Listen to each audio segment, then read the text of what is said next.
നിയമന വിവാദത്തിൽ KSU സംസ്ഥാന പ്രസിഡന്റ് മുഖ്യമന്ത്രിയുമായി നേരിട്ട് കൊമ്പുകോർക്കുന്നതിനിടെ KSUവിനുള്ളിലും അതിരൂക്ഷ കലഹം തുടരുകയാണ്. സംഘടനയിലെ സതീശൻ KC പക്ഷങ്ങൾ ചേരിതിരിഞ്ഞ് പരസ്പരം ഏറ്റുമുട്ടുകയാണ്. അലോഷ്യസ് സേവ്യർ സർക്കാരിനെയും മുഖ്യമന്ത്രിയെയും ബോധപൂർവം കരിവാരി തേക്കുകയാണെന്ന് VD വിഭാഗം KSU നേതാക്കൾ ആരോപിച്ചു. എന്നാൽ പ്ലീഡർ നിയമനത്തിൽ സർക്കാരിനുണ്ടായ പിഴവ് ഓർമ്മപ്പെടുത്തുക മാത്രമാണ് അലോഷ്യസ് സേവ്യർ ചെയ്തത് എന്നാണ് KC വിഭാഗത്തിന്റെ വിശദീകരണം. ചേരിതിരിഞ്ഞ് പോരുകോഴികളെ പോലെ പരസ്പരം ആഞ്ഞുകൊത്തുകയാണ് VD KC വിഭാഗം KSU നേതാക്കൾ. അലോഷ്യസ് സേവ്യർ ഗ്രൂപ്പ് നേതാവിനെ പോലെ പെരുമാറുന്നുവെന്ന് എറണാകുളം ജില്ലാ പ്രസിഡന്റ് KM കൃഷ്ണലാൽ ആരോപിച്ചു. ഗ്രൂപ്പ് നേതാവിന്റെ പണി KSU സംസ്ഥാന പ്രസിഡന്റ് എടുക്കരുത്. അത് സംഘടനയ്ക്കും ഇന്ത്യൻ നാഷണൽ കോൺഗ്രസ് പാർട്ടിക്കും അത് നല്ലതിനല്ല. മുഖ്യമന്ത്രി കൃത്യത്തോടെ പറഞ്ഞു, മുൻകാലങ്ങളിൽ അവർ കലാലയ രാഷ്ട്രീയത്തിൽ അവർ വിവിധ സംഘടനകളുടെ ഭാഗമായിട്ടുണ്ട്. ആ കലാലയ രാഷ്ട്രീയം അവസാനിച്ച് കഴിഞ്ഞ് അവർ മുൻകാല രാഷ്ട്രീയം ഉപേക്ഷിച്ച് വർഷങ്ങളായി കോൺഗ്രസ് പാർട്ടിയുടെ അംഗങ്ങളായി അല്ലെങ്കിൽ കോൺഗ്രസിന്റെ പ്രവർത്തകരായി കോൺഗ്രസിന്റെ പോഷക സംഘടനയായ ഇന്ത്യൻ ലോയേഴ്സ് കോൺഗ്രസിൽ അംഗത്വമുള്ളവരെയാണ് നിയമിച്ചാക്കുന്നത്. അതിലെന്താണ് തെറ്റ്? ചിലയാളുകൾ സർക്കാരിനെയും മുഖ്യമന്ത്രിയെയും ബോധപൂർവം കരിവാരി തേക്കുകയാണെന്ന് KSU സംസ്ഥാന ജനറൽ സെക്രട്ടറിയും VD വിഭാഗക്കാരനുമായ മുബാറക് ഓടക്കാലി ആരോപിച്ചു.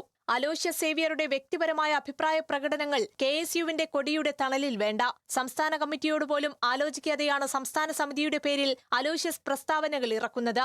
മുഖ്യമന്ത്രിക്കെതിരെ മാധ്യമങ്ങൾക്ക് പ്രതികരണം നൽകി. ആക്ഷേപങ്ങൾ ചൊരിഞ്ഞതിനു ശേഷമല്ല മുഖ്യമന്ത്രിയുമായി കൂടിക്കാഴ്ചയ്ക്ക് സമയം തേടേണ്ടത്. മുഖ്യമന്ത്രിയെ വിശ്വാസമില്ലെങ്കിൽ, മുഖ്യമന്ത്രിയോട് ഏതെങ്കിലും തരത്തിലുള്ള അലോഹ്യമുണ്ടെങ്കിൽ പാർട്ടിക്ക് KPCC ഒരു പ്രസിഡന്റുണ്ട്. ഇതുവരെയും ഔദ്യോഗികമായി KPCCക്കോ മുഖ്യമന്ത്രിക്കോ ഒരു പരാതി നൽകാൻ തയ്യാറായില്ല. ഇത് ചില അജണ്ടകളുടെ ഭാഗമായിട്ടാണ്. ചില മോഹഭംഗങ്ങൾ ഉണ്ടായതിന്റെ പേരിൽ, ചില മോഹഭംഗങ്ങളിൽ നിന്ന് ഉടലെടുക്കുന്ന ചില വൈരാഗ്യത്തിന്റെ പേരിൽ മുഖ്യമന്ത്രിയെ മനഃപൂർവ്വം കരിവാരി തേക്കുക. അതേസമയം മുഖ്യമന്ത്രിക്കെതിരെ അതിരൂക്ഷ വിമർശനവുമായി KSU തൃശൂർ ജില്ലാ പ്രസിഡന്റ് ഗോകുൽ ഗുരുവായൂർ വീണ്ടും എത്തി. പ്ലീഡർ നിയമനത്തിലുണ്ടായ ശ്രദ്ധക്കുറവ് ഓർമ്മപ്പെടുത്തുക മാത്രമാണ് KSU അധ്യക്ഷൻ ചെയ്തത്. ഇപ്പോഴത്തെ വിവാദങ്ങൾക്ക് കാരണം തനിക്ക് മുകളിൽ ആരുമില്ലെന്ന അഹങ്കാരമാണ്. നട്ടെല്ല് പണയം വെക്കാത്ത KSUക്കാർ ഇതിനെതിരെ പ്രതികരിക്കുമെന്ന് മുഖ്യമന്ത്രിയെ ഗോകുൽ ഗുരുവായൂർ വെല്ലുവിളിക്കുന്ന നിലവരെയെത്തി KSUവിലെ തമ്മിലടി. അലോഷ്യസ് സേവ്യറെ അനുകൂലിച്ചും കണിശമായി എതിർത്തും KSUവിന്റെ വിവിധ ജില്ലാ കമ്മിറ്റികളും നേതാക്കളും നിലപാടെടുത്തുകൊണ്ടിരിക്കുകയാണ്. സംഘി ചാപ്പകുത്തി മന്ത്രിസഭയുടെ ശോഭ കെടുത്താനുള്ള ശ്രമമെന്ന് ഒരു വിഭാഗവും ഞാൻ സർക്കാർ എന്ന സതീശന്റെ ധാർഷ്ട്യം അനുവദിക്കില്ലെന്ന് മറുവിഭാഗവും ആവർത്തിക്കുന്നു. യൂത്ത് കോൺഗ്രസിലും ഇരുപക്ഷവും പിടിച്ച് കൂടുതൽ പേർ അണിചേർന്ന് അതാത് ഘടകങ്ങളിൽ പോരുമുറുകുന്നു. വിവിധ ബ്യൂറോകൾക്കൊപ്പം ന്യൂസ് ഡെസ്ക്, ന്യൂസ് മലയാളം.